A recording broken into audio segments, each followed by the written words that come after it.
Good morning. Today is the pre-bid conference for one infrastructure project. May we all stand for the prayer to be led by Miss Marjorie. Let's pray. Heavenly Father, we come to you today asking for your guidance, wisdom, and support as we begin this pre-bid conference. Help us to engage in meaningful discussion. Fill us with your grace, Lord, and continue to remind us that all that we do here today and all that we accomplish is for the pursuit of truth, for the greater glory of you, and for the service of humanity. We ask these things in your name. Amen. And for the attendance, may I acknowledge Ma'am Cherry Joy A. Calaramo, back Vice Chairman. Sir Rogie E. Suklad, back member. Sir Jerry A. Ragojos, back member. Sir Wendell Salvador, PDS representative. Sir Roy Lingan, back member. And Sir Ian Tuban, construction end user. May I now turn over to our back Vice Chairperson to preside this pre-bid conference. Good morning po sa ating lahat. Since there is a quorum, we will now call the order for the pre-bid conference. Today is the pre-bid conference for one project, the 24PC0088,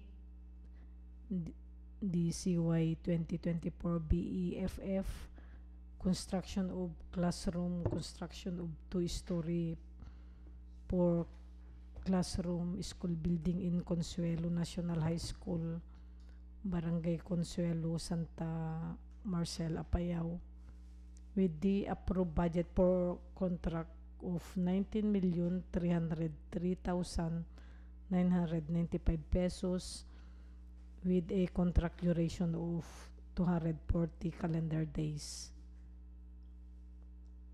For the detailed description, may we call architect Gwen.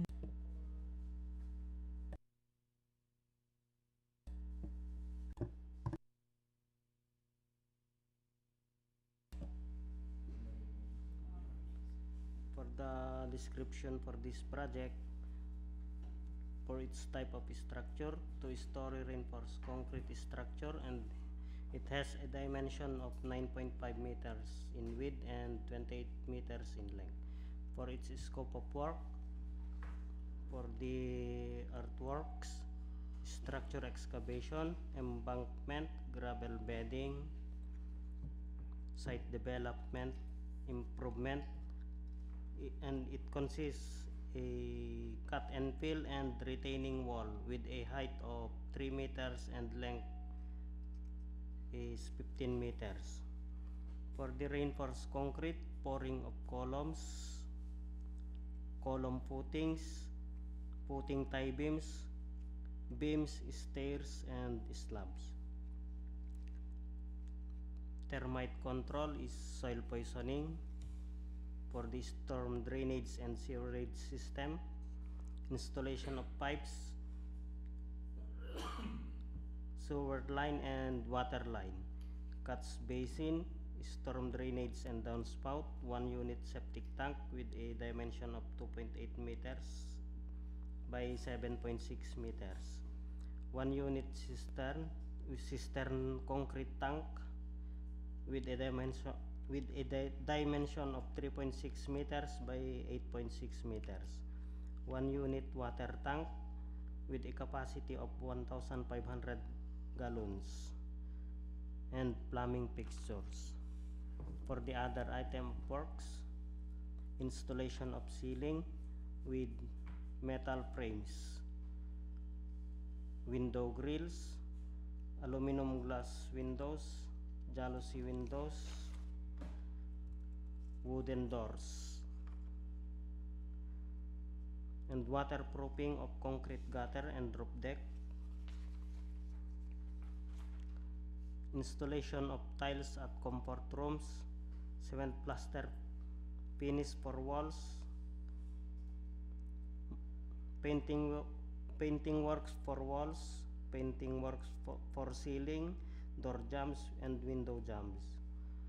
Painting works for steel, for the structural steel roof frames and railing.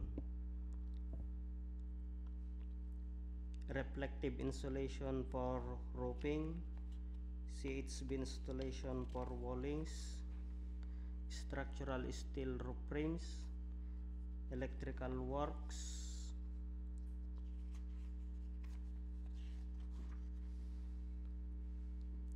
stainless steel grab bar at PWD comfort rooms, cement plus floor finish for classrooms, floor tapping, floor corridor flooring and ramp, and metal railing.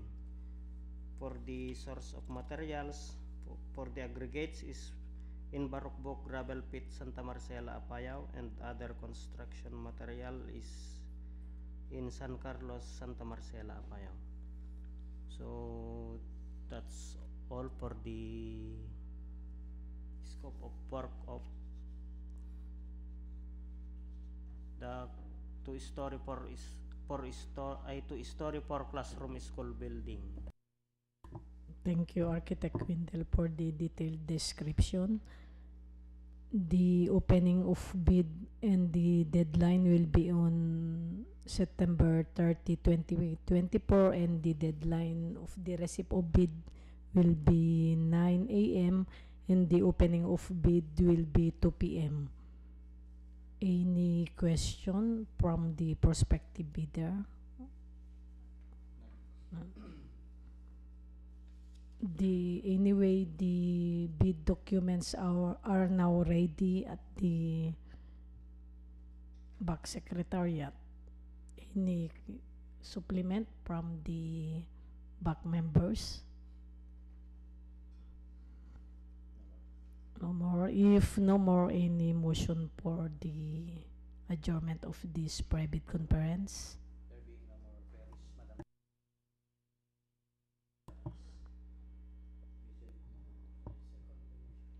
The private conference is now adjourned.